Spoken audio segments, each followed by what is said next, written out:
Production of Detroit Black Journal is made possible in part by a grant from the men and women of Michigan.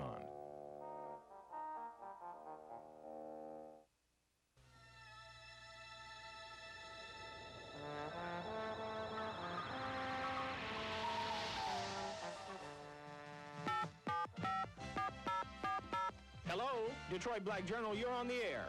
Hello, I'm a University of Detroit student. Hi, this is Susan. I heard what you just said, and I disagree. Well, I wanted My name to talk is Bill to Harris. you. Right. I have a question to ask. Right. And I'd like to respond to Thanks that. again. I think that's mythological and short. Live from the studios of WTBS, Detroit Black Journal proudly continues 16 award-winning years of history, news, and current affairs from a black perspective. Good evening, I'm Ed Gordon. Tonight I'll look at psychological slavery, the belief that black America continues to be plagued by psychological scars left by years of enslavement. Joining us to discuss whether this is a myth or reality are Dr. Tyrone Tilory, Professor of History, and Dr. Robert Newby, Professor of Sociology, both of Wayne State University. As always, we ask you to get involved. If you have any questions or comments, give us a call at 872-4040. Before I ask any questions, one point of business, we congratulate our intern, Lisa Lewis, who came up with this topic this night. Good work. Gentlemen, let's see if we can define a working definition of what we call psychological slavery. Dr. Tilory, it is truly just a slavery mentality, if you will, is it not? Well, when we refer to the psychological slavery, what we talked about is the impact that slavery had on the development of blacks mentally, in terms of personality, in terms of self-esteem, in terms of self-image, in terms of even the entire maturation process that people go through. And my contention is that slavery certainly retarded that for slaves. And when slavery ended, caste and Jim Crow and segregation and racial oppression continued many of the same aspects of slavery, that is, to create in black people a sense of inferiority. So there's a self-denial, a self-rejection that has gone on through generations. Can we cite some examples, perhaps, Dr. Newby, of what occurred in slavery that has continued to affect us today?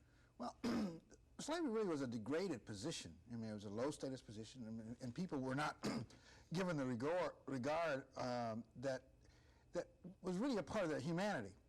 And this denial continued even after slavery. So, in fact, what happens is that blacks, I mean, we live in a society in which, as one author phrased it, the rightness of whiteness. So which means that by definition, being black is associated with being slave. It's also associated with that degraded status. And so consequently, it's a badge that has been with us for all these years, really. So you're taught that everything black is bad, primitive, childlike, unappealing, such as African art. Many times, you know, we were told that that was childlike, or, oh, that's ugly. Certainly something that many authors feel was worked at very strongly to keep you on the bottom rung. This is true. I think that what slavery did on a day-by-day, a month-by-month, a year-by-year, in fact, a generation by generation, slavery taught black people they were powerless. Okay, they were powerless in a society that was totally dominated by white people. Obviously, I think the consequences of that, if one grows up in an environment where one feels that they are powerless, how are they ever going to compete? How are they ever going to function effectively in a society that is based on competition? Mm-hmm. Yeah, I would agree. It's really a matter that blacks have been placed outside of, well, I mean, the cliche of the mainstream. And the mainstream, to a large extent, has been really based upon color. It's not primarily that, but to a large extent, that's the case. Well, you talked about it earlier. You said, do as the whites do. Walk a certain way, talk a certain way, deny one's culture. That certainly is, if you will, a way to make it in this society. How detrimental does it become in, as Alvin Toussaint has suggested, the psychiatrist, you have to maintain a dual consciousness in America? Oh, I think that's very true. As a matter of fact, Du Bois talked about that.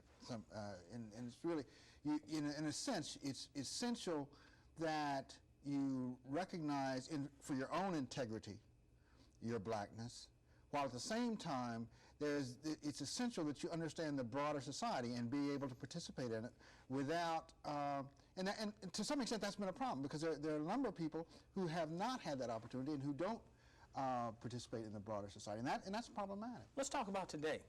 There is still a belief that the white man's ice is colder. Is that because of what has happened with psychological slavery? That the white man's ice is colder. That's a phrase I'm not familiar with. What does that mean?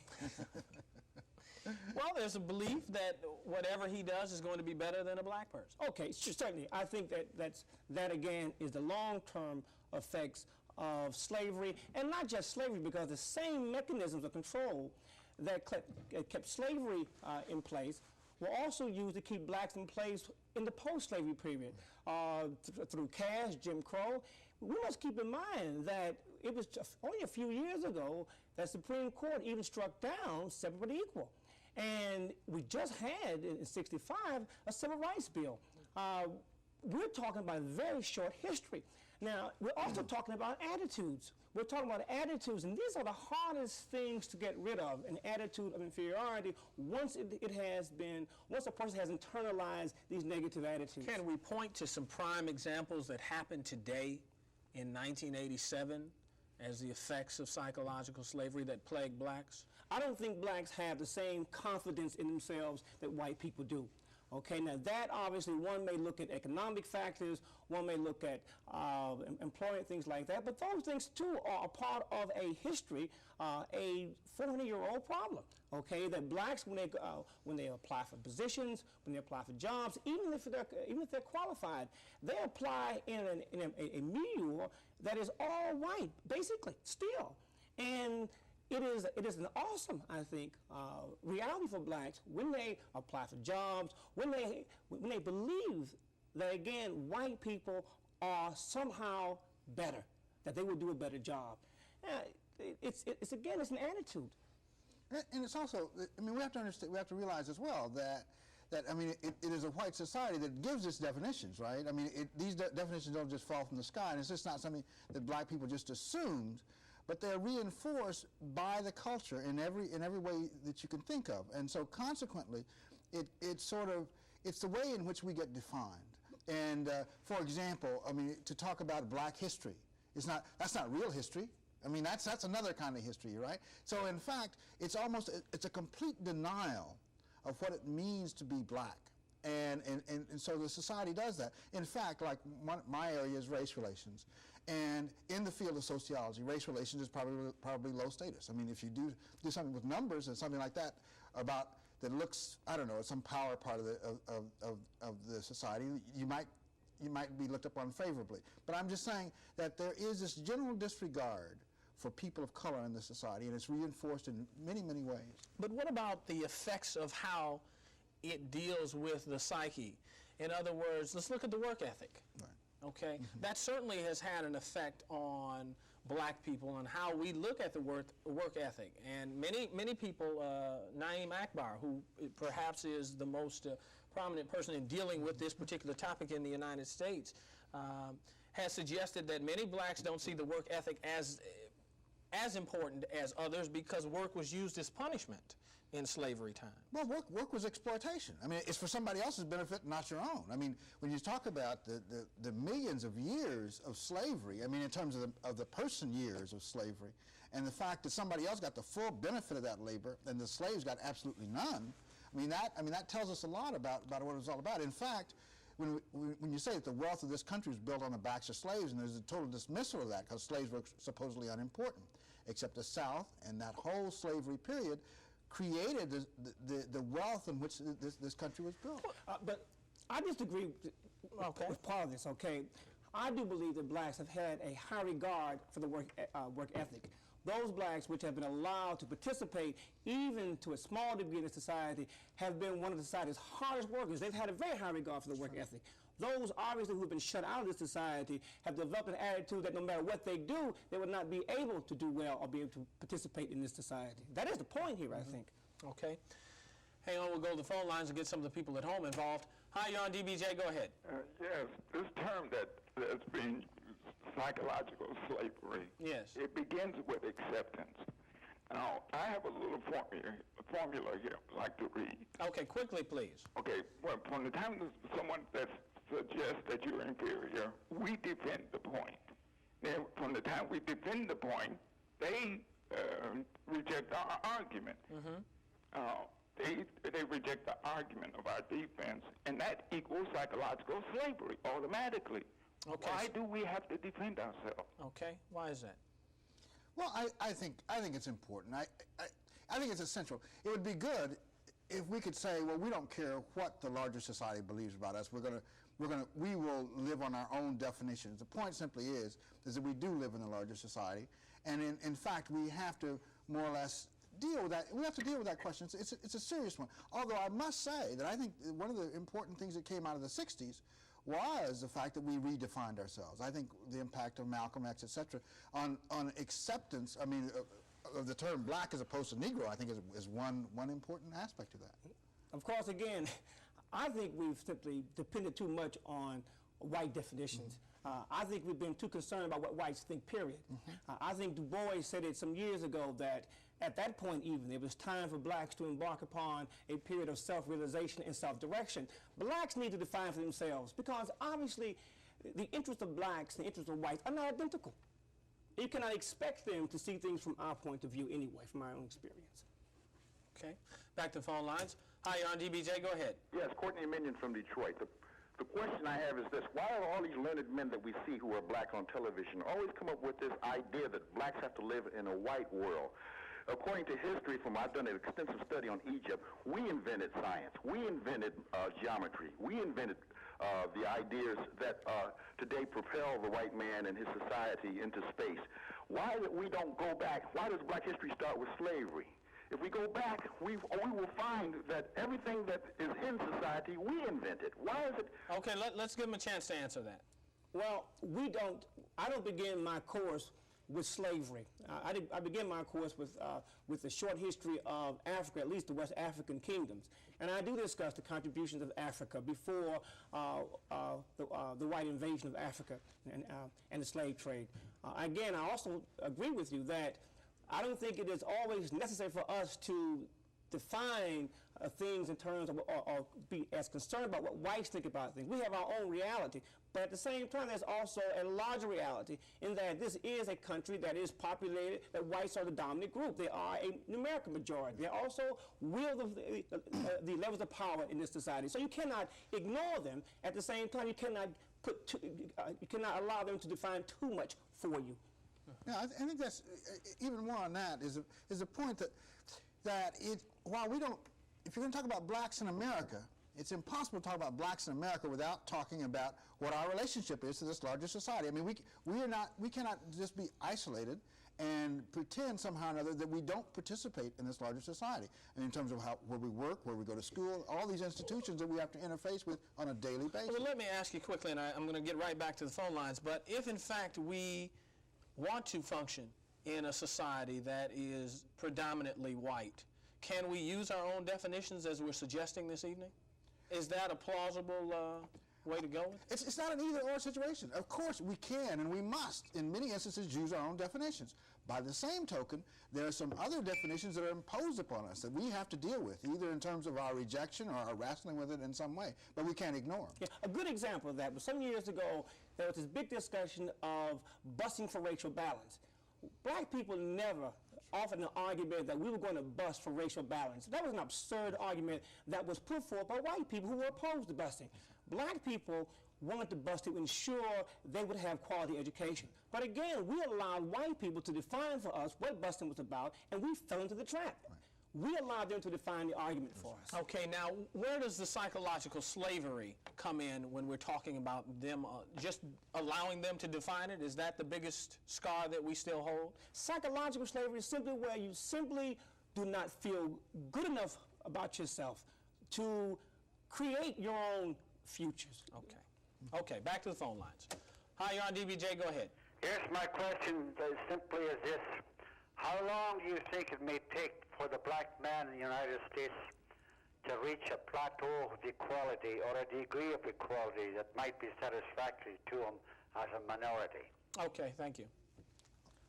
Well, I think that happens when people are equal. I mean, what you see now is what you see in terms of people's attitudes, people's beliefs, to a large extent, are reflections of people's status in society. Once people were equal in society, I think that would disappear. I think those differences would disappear, and in terms of people feeling inferior.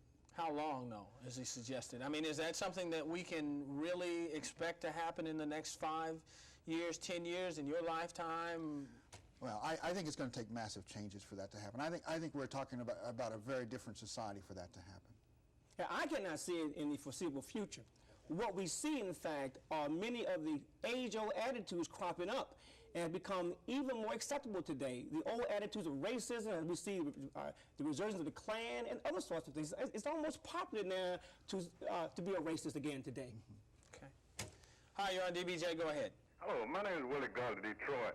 I'd like to know if the post-syndrome or post-slavery psychology have anything to do with blacks trying to imitate the very rich white, like buying the biggest cars, shopping at the most exclusive stores. Okay. That's a very good question he raises there, and that's something that Poussin and Akbar touched on, as to whether or not we, as he's suggesting, imitate, and also the whole situation of attaining now the best because it was denied us for so long. What about that? Well, I think that's just, it's natural in society. I mean, how people are defined in American society, in capitalist America, is defined by what you have, and so consequently, it's the kind of thing in which definitions come out of. So it's not just black people who define themselves that way. Whites define themselves in that way. That's why when I drive out Telegraph Road, I see Audis and Mercedes all up and down the highways, because that's how they define themselves. Yeah, I don't think black people imitate white people. I think what they try to do is imitate capitalism, period. We live in a consumer-oriented society. Blacks are a part of that society to some degree, okay? It is also true, these are not white values. I mean, if you look at any country, anywhere around the world, people tend to want to imitate the class which are above them, people who have more material things. That is, you see it in Africa, you see it in Europe, you see it anywhere. So you're suggesting that human beings are just materialistic and it has nothing to do at that point with race? I wouldn't call it materialistic necessarily. I mean, people want the best quality of life they can get. And so in that sense, if living in certainly a Mercedes is a better quality car than is Escort, right? So, objectively, that's the case. So I think people want to have the best quality of life. Now, sometimes that leads us into the trap of keeping up with the Joneses and stuff like that. But I just think that's... I think that's a very destructive point, that historians have done it, economists have done it, social scientists have done it, and that is to argue that blacks try to ape the ways of white people, that they try to ape the values of white people. These are not white values. They have no monopoly on these values. Okay. Back to the phones. Hi, you're on DBJ. Go ahead. Hi. I was just wondering, with black people being in high positions that they're in today, why is it that we are not able to assert ourselves and be able to express our blackness in this white society? I think it's a shame because we have so much to offer, and I just want to know, what is the psychological thing that's holding us back from expressing ourselves? Okay. I think it's fear. I think it's fear. White people steal control. White people steal, they basically own most of the wealth, they own most of the jobs, positions, and obviously people are afraid of jobs, they're afraid of repercussions. It's fear. And it's very real. It's a very real fear. In fact, if you work for Fortune 500 companies, or any company for that matter, it's really, to raise the question of race that you're not a part of the team, and that you don't get promotions and stuff like that. So if you read Black Life in Corporate America, that's one of the things that they talk about, is the fact that race is something that cannot be discussed in major corporations. So do you think that that's psychological slavery, or just keeping your livelihood at that point, though? It's a bit of both. It's a bit of this the psychological legacy of this slavery, in that here is something that's very real in your life. Racism is very real, but yet and still you can't raise it. Okay. Hi, you're on DBJ. Go ahead.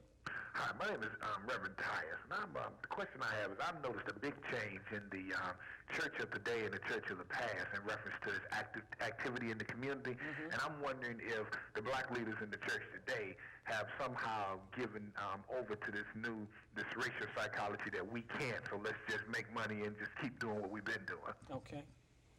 Well, I think historically, the black church has been both accommodationist and there's also been militant. There have always been those black church leaders who have accepted the existing limitations imposed upon blacks in the society. There have also been those black churches who've also been leaders in opposing limitations and out there who have been advocating progress for blacks. Okay. Hi, you're on DBJ. Go ahead. Hi, Ed. This is Roland Denbury calling from Oak Park. What I'm concerned about is through advertising, are we being exploited? I think the white man is exploiting us, and I'm wondering maybe we should exploit ourselves in some ways. I noticed through fashion, through... when you say, let me stop you there. When you say exploit ourselves, what do you mean? What I mean, exploit ourselves through our own beauties. Mm-hmm. Okay. Maybe we should, show off a little bit more of our attributes through education, through our own ways, and stop trying to imitate the white man, because the white man is imitating us. Okay, let's give him a chance. Well, we're back to the imitation thing again. I think I agree with Tilory that it's not so much a case of imitating whites. I mean, But let's, I don't want to interrupt you too badly there, but let's take a look at the idea of, you hear a lot of people who say, when we do use black people, we use light-skinned black people, or black people with thin lips, or we do this or we do that. Now, there's a conscious effort sometimes to do that. Well, of course that's true. I mean, are you talking about black people doing this or whites doing this? Well, I mean, both. At that point, as he's suggesting, maybe we should do more of the other, and that doesn't happen always. Well, I think both things. I think that's certainly... It's certainly not as much today as it was, say, 30, 40 years ago. I mean, the fact is I mean, there were times when you had to be light-skinned to even appear in certain places. That's no longer the case, not certainly as much as it was in times past. In fact, one of the things one could argue is that we have gotten much more to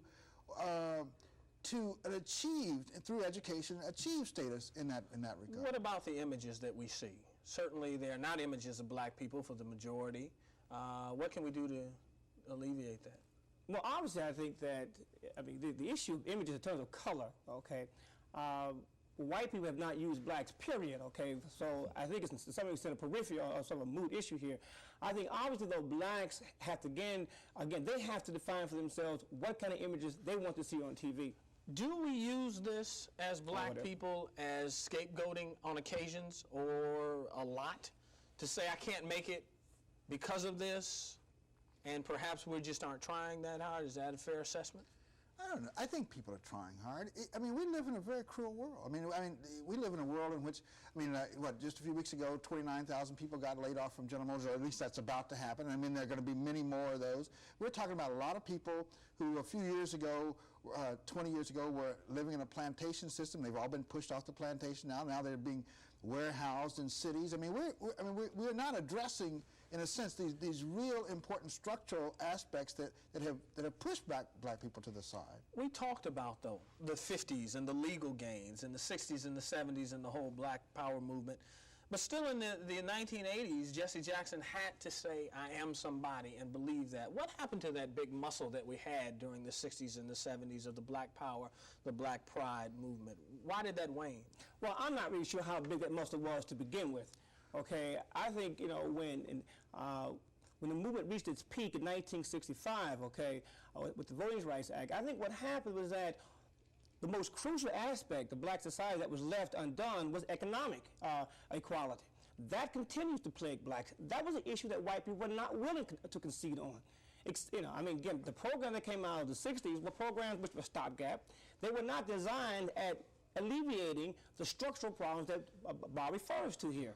Is that the first thing that we are going to have to overcome, the environment that festers the belief that you can't make it, the whole ghetto mentality, low economic status, before we can move on any other level? Well, I think we've got to move on the other level before we can get that. I take the position that really, how we perceive ourselves is to a large extent a reflection of where we are. In fact, if we were able to change our status, I think we would see ourselves differently and we would do things differently. I'm not so, we operate as if our minds leads us to certain actions, and I think most of the time we act and then we come back with all these reasons as to why we did it. Are you seeing anything that's changing the whole situation of psychological slavery? Are blacks becoming more aware? I think some blacks are. Again, I think a small segment of black society is and has always been, okay? I am disturbed, though, about the larger group of blacks in this country. They seem to me to be making steps backwards. It seems to be almost regressive. Well, I mean, they're certainly moving backwards. But I wouldn't blame it on them. What I would say is that we have an economic system that no longer needs large numbers of blacks, and so consequently they get pushed out of the economic system, and then end up being on the dole and end up being degraded even further. And I think that's we talk about this notion of equality. Okay. We really do have to talk about structural economic changes in order for that to happen. That's the last word of the evening. Thank you, Dr. Newby, Dr. Tilory, appreciate it. Now Susan Watson joins us with commentary.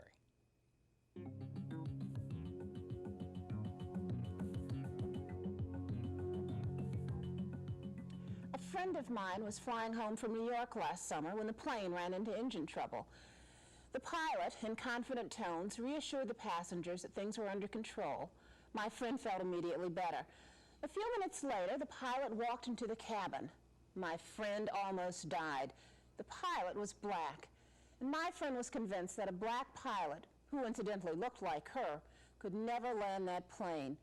Well, thank goodness she was wrong, but her feelings were typical of the way a lot of black folks feel about other blacks. On the one hand, we rail about white folks treating us like second-class citizens, while on the other hand, we treat each other just that way. You want a good lawyer? Get yourself a Jewish lawyer. You want a good doctor? Get yourself a white specialist. You want a good neighborhood? Well, find one where there aren't too many of us because, girl, you know what we do to a neighborhood. It would be funny if it weren't so destructive.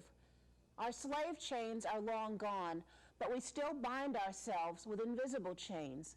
You can't see them, you can't feel them, you can't hear them clank, but they do a better job of controlling us than the other kind ever could. And why?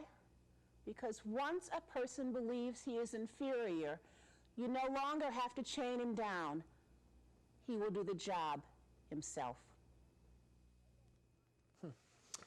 Thanks, Susan. That's all for tonight. Remember, a special encore presentation of Detroit Black Journal airs tomorrow night at 10:30 as we look at the issue of light skin versus dark skin. Are blacks still hung up on color? Next week, a look at the escalation of racial intolerance and violence as two members of a white power organization join us. We close tonight with classic Pride music. Thanks to Sam's Jams. This is Curtis Mayfield and the Impressions, and we're Winner. Talk to you next Monday. Good night.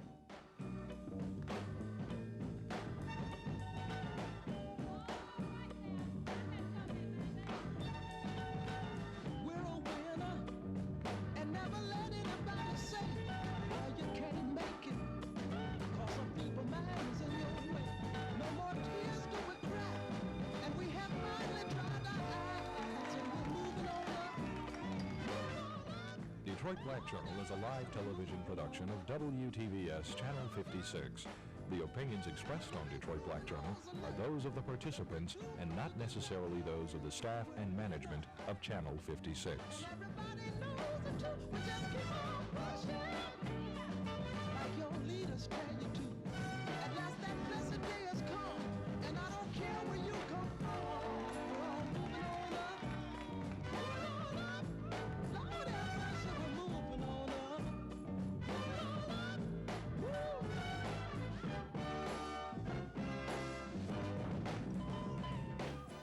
Production of Detroit Black Journal is made possible in part by a grant from the men and women of Mishkan.